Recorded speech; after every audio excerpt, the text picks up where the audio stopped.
एक समय की बात है, एक जंगल में एक तोता और एक मैना का जोड़ा रहता था।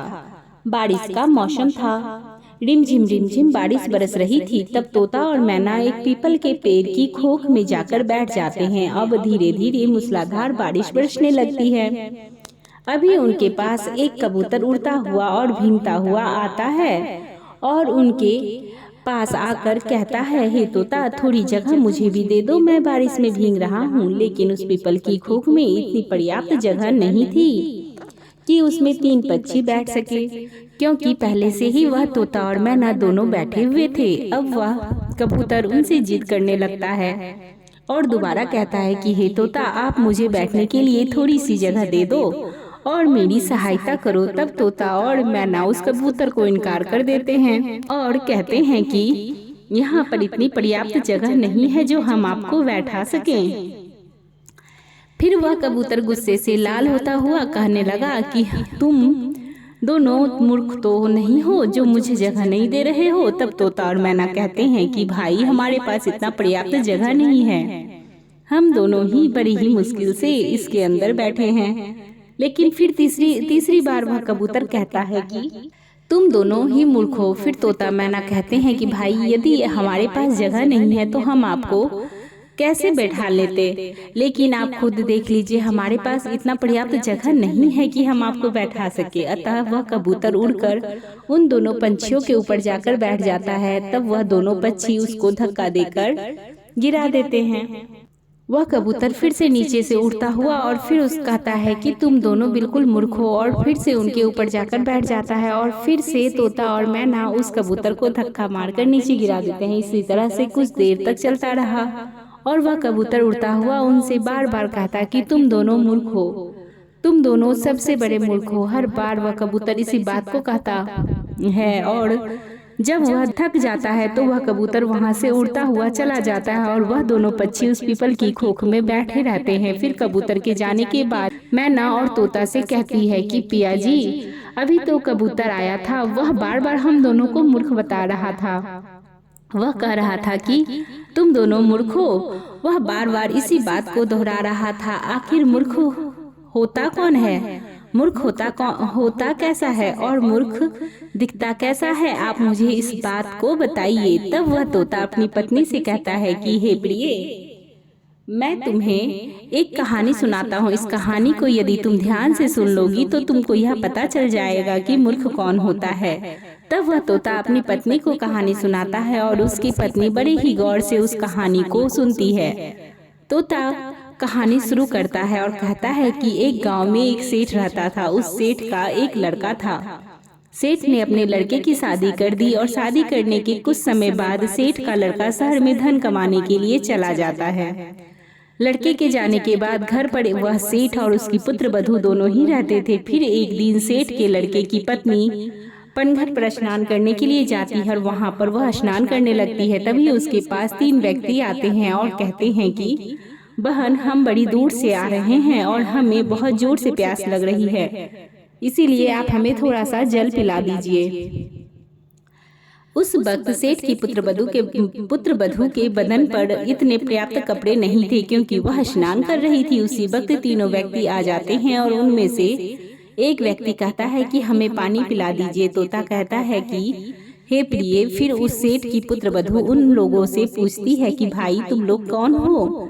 तब उनमें से एक व्यक्ति कहता है कि हम यात्री हैं और हमें बहुत प्यास लग रही है, हमें थोड़ा सा पानी पिला दीजिए। उस व्यक्ति की बात सुनने के बाद सेठ की पुत्र वधू कहती है कि यात्री तो सिर्फ 2 होते हैं, तुम कौन से यात्री हो? अब वह व्यक्ति सोच में पड़ जाता है और सोचने लगा कि हमें खुद को पता नहीं है कि हम कौन यात्री हैं। वह यात्री उस सेठ की पुत्र वधू को कोई जवाब नहीं दे पाता है। तभी दूसरा व्यक्ति कहता है कि मुझे बहुत जोर से प्यास लगी है और प्यास के मारे मेरे हलक सूख जा रहे हैं, इसलिए आप मुझे पानी पिला दीजिए। सेठ की पुत्र वधू कहती है कि भाई, तुम कौन हो? तब वह व्यक्ति जवाब देता है और कहता है कि मैं अनपढ़ गवार हूँ, आप मुझे पानी पिला दीजिए। तब सेठ की पुत्र वधू कहती है कि अनपढ़ गवार तो सिर्फ 2 होते हैं, तुम कौन से अनपढ़ गवार हो, यह बात बताओ, तभी मैं तुम्हें पानी पिलाऊंगी। लेकिन वह व्यक्ति भी कोई जवाब नहीं दे पाता है और वह भी सोचने लगता है मुझे खुद को पता नहीं है कि मैं कौन सा अनपढ़ गवार हूँ। इस प्रकार वह भी कोई जवाब नहीं दे पाता है। और फिर तीसरा व्यक्ति कहता है कि बहन जी मुझे पानी पिला दीजिए, प्यास के मारे मेरे प्राण निकल जा रहे हैं। यदि तुम देर तक मुझे पानी नहीं मिला तो मेरे प्राण ही निकल जाएंगे। तब सेठ की पुत्रवधू उस व्यक्ति से कहती है कि भाई तुम कौन हो? फिर वह व्यक्ति कहता है कि मैं मूर्ख हूँ, आप मुझे पानी पिला दीजिए। अब सेठ की पुत्रवधू कहती है कि मूर्ख भी दो होते हैं, उनमें से तुम कौन से मूर्ख हो? अब वह व्यक्ति भी इस सवाल का जवाब नहीं दे पाता है। वह भी बड़ी सोच में पड़ जाता है कि मुझे खुद को पता नहीं है कि मैं कौन सा मूर्ख हूँ।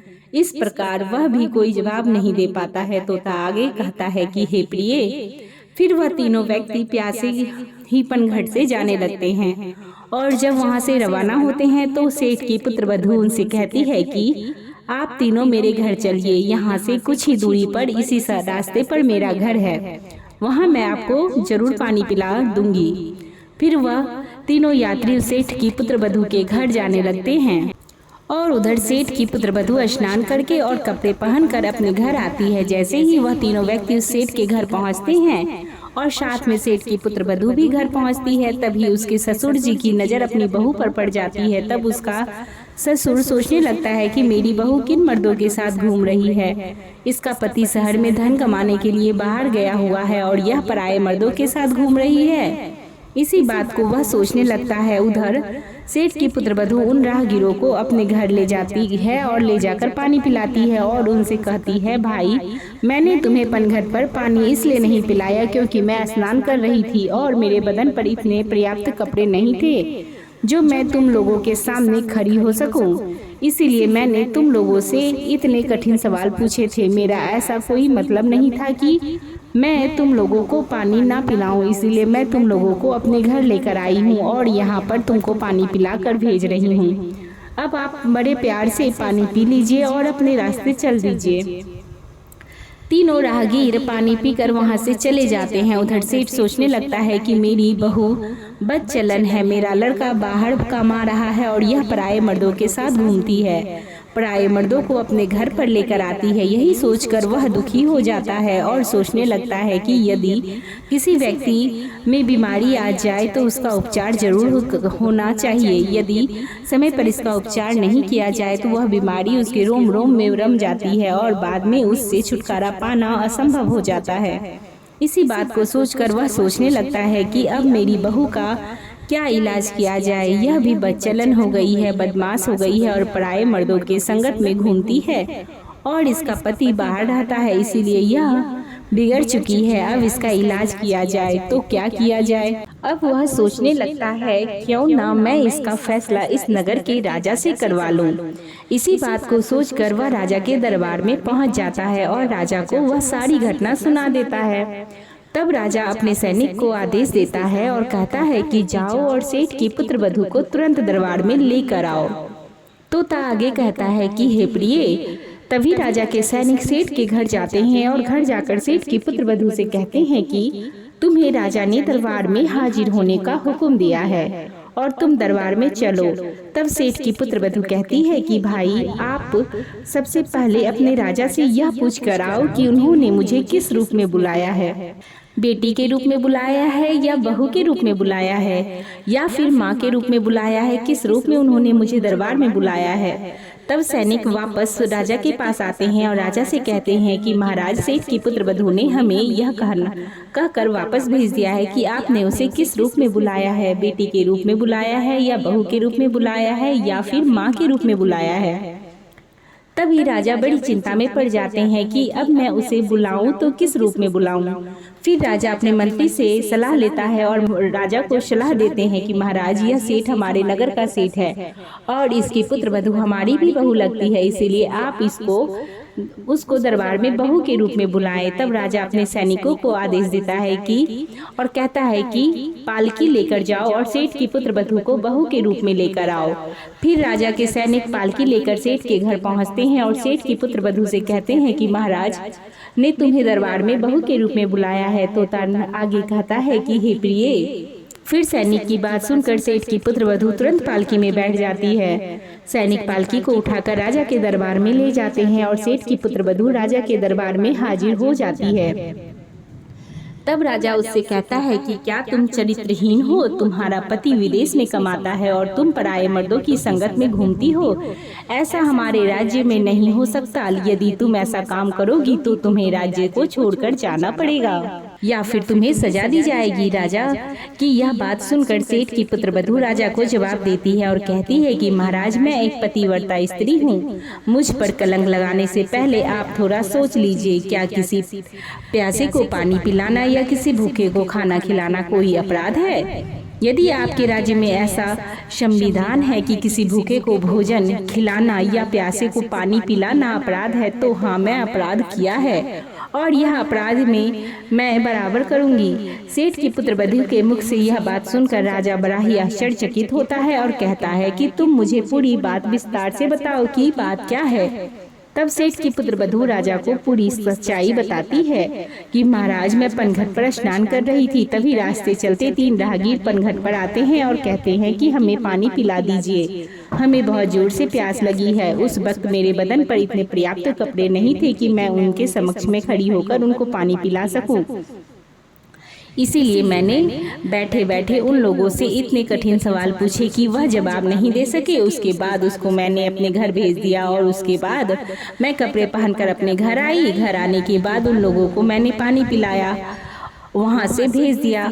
अब इसमें मैंने गलत क्या किया है? सेठ की पुत्रवधू की इतनी बात सुनने के बाद राजा कहता है कि तुमने उन राहगीरों से ऐसे कौन से कठिन सवाल पूछे हैं? वह सवाल हमें भी बताओ। फिर जब सेठ की पुत्रवधू उन तीनों सवालों को राजा के समक्ष रखती है तो राजा को भी बड़ा सोच में पड़ जाते हैं। राजा के मंत्री भी सोच में पड़ जाते हैं और उनमें से इन तीनों जवाबों को कोई नहीं दे पाता है। अंत में राजा परेशान हो जाते हैं और तीनों सवालों के उत्तर जानने का बड़ा इच्छुक होते हैं। तब राजा सेठ की पुत्रवधू से कहते हैं कि बहू, हमारे पास तुम्हारे इन तीनों प्रश्नों के उत्तर नहीं है। हमारे किसी भी विद्वान पंडित के पास भी इन प्रश्नों के उत्तर नहीं है। हमारे किसी भी मंत्री के पास इन प्रश्नों के उत्तर नहीं है। तो फिर तुम ही इस प्रश्नों के उत्तर बताओ। तब सेठ की पुत्रवधू हाथ जोड़कर राजा से कहती है कि महाराज, इन तीनों प्रश्न बड़े ही अनमोल हैं और उनके उत्तर इससे भी ज्यादा अनमोल हैं। इसीलिए आपसे विनती है कि इन तीनों प्रश्नों के उत्तर मैं आपको बता दूंगी, लेकिन बदले में मुझे क्या मिलेगा? वह कहती है कि महाराज, यदि सौदा हो तो बराबर का हो।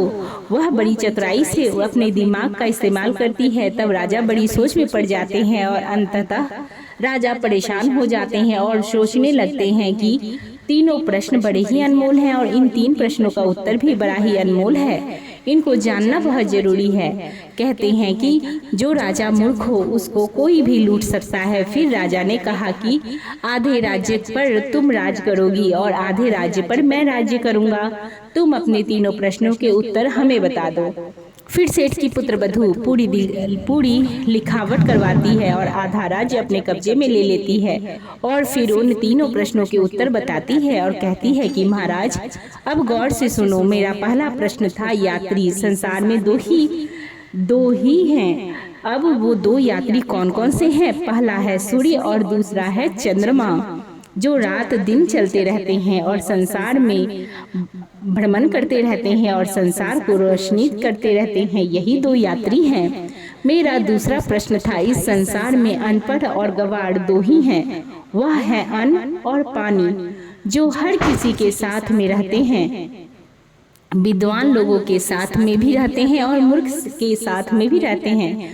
मूर्ख इंसान के पास में भी रहते हैं और उनका लालन पालन करते रहते हैं। यही सबसे अनपढ़ और गवार हैं, जो अज्ञानी को भी वही स्वाद देते हैं और विद्वान को भी वही स्वाद देते हैं। मेरा तीसरा प्रश्न था, इस संसार में मूर्ख भी 2 प्रकार के होते हैं। पहला मूर्ख मेरा ससुर है, जो अपने घर की बात को एक दूसरे से आकर कहता है, जो अपने घर की बात को दूसरे से कहता है, वही सबसे बड़ा मूर्ख होता है। यदि मेरे ससुर ने इस बात को मुझसे पूछ लिया होता तो वहीं पर मैं इनको पूरी सच्चाई बता देती। मेरे घर की इज्जत नीलाम नहीं होती, मेरे घर की इज्जत इस तरह बड़े दरबार में उछाली नहीं जाती, मेरे घर की बदनामी नहीं होती। इसीलिए सबसे पहले बड़े मूर्ख मेरे ससुर ही हैं। तब राजा कहता है कि दूसरा मूर्ख कौन है? तब सेठ की पुत्री कहती है कि महाराज, दूसरे सबसे बड़े मूर्ख आप हैं। एक राजा ऐसा होता है जो बिना सोचे समझे कुछ भी फैसला ले लेता है, वही सबसे बड़ा मूर्ख होता है। इसीलिए दूसरे सबसे बड़े मूर्ख आप हैं। आप ही ऐसे मूर्ख हैं जो मेरे इन सवालों के बदले में अपना आधा राज्य मुझे दे दिया। अब राजा को गुस्सा आता है, लेकिन वह कुछ नहीं कर सकता, क्योंकि अब वह भी महारानी बन चुकी थी। अब वह भी आधे राज्य की महारानी है, आधी सेना उसकी है और आधा राज्य भी उसका है। अब वह राजा भी कुछ नहीं कर सकता था।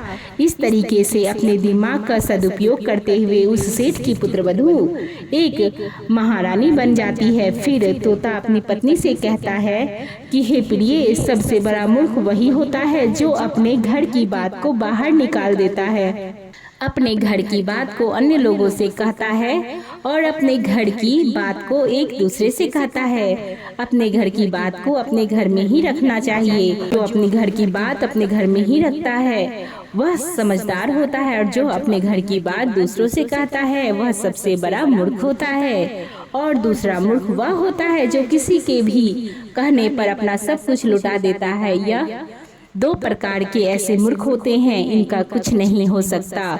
तब तोता की पत्नी ने के समझ में आता है कि संसार में मूर्ख कौन होता है। इसीलिए कहते हैं कि अपने दिमाग का इस्तेमाल सही समय पर करना चाहिए, वह अपने जीवन में हमेशा कामयाबी पाता है। आपको यह वीडियो कैसी लगी यह हमें कमेंट बॉक्स में जरूर बताइएगा। अगर हमारे चैनल पर नए हैं तो चैनल को सब्सक्राइब कर लीजिएगा, बेल नोटिफिकेशन को भी ऑन कर दीजिएगा, ताकि मैं जो वीडियो डालूं वह आप तक पहुंच सके। हमारी वीडियो के साथ अभी तक जुड़े रहने के लिए आपका धन्यवाद।